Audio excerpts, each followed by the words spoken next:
Start. अध्यक्ष जी, जिस समय पाकिस्तान ने भारत पर हमला किया था उस समय उन्होंने देश की रक्षा के लिए महत्वपूर्ण कार्य किया था।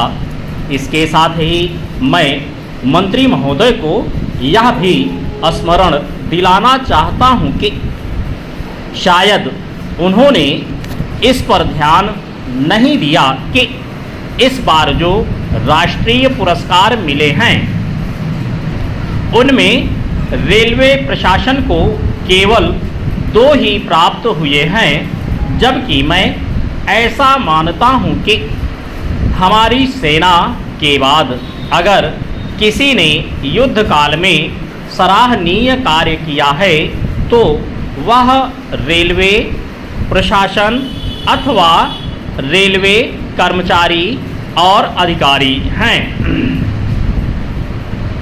इसलिए उनके मनोबल को बनाए रखने के लिए और उनको प्रोत्साहित करने के लिए रेल मंत्री को इस बात पर भी ध्यान रखना चाहिए और इसका प्रयास करना चाहिए कि जो भी इस तरह के प्रोत्साहन मिलें उनमें रेलवे का विशेष ध्यान रखा जाए।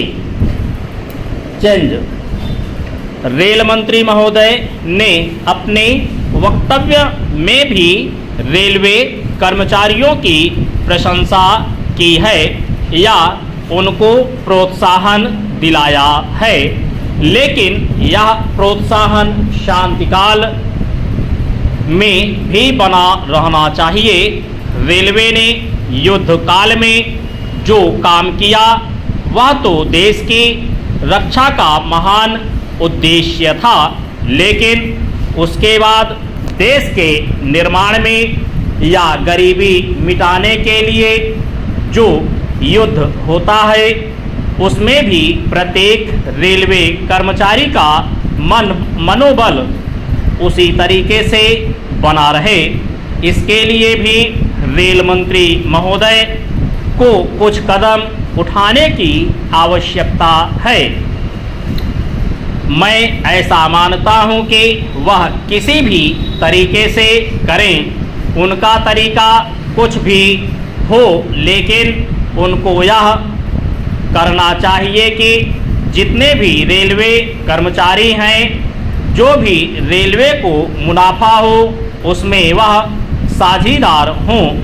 चाहे आप उनको बोनस के रूप में कुछ दें, चाहे किसी और तरीके से दें, लेकिन हर वर्ग के रेलवे कर्मचारी को मालूम होना चाहिए कि यदि वह देश के निर्माण के संबंध में ठीक तरह से काम करेगा तो उसको पुरस्कार के रूप में या वेतन के अंश के रूप में अपने वेतन के अलावा पैसा मिलेगा।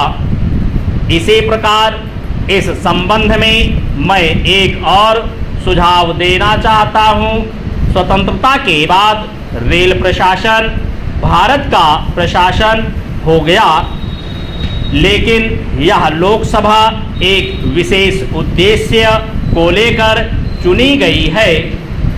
यह वह कार्यक्रम का एक नमूना ही है। गांधी जी ने जीवन के सभी पहलुओं पर प्रकाश डाला था। धन को वे संयम से व्यय करने के हक में थे।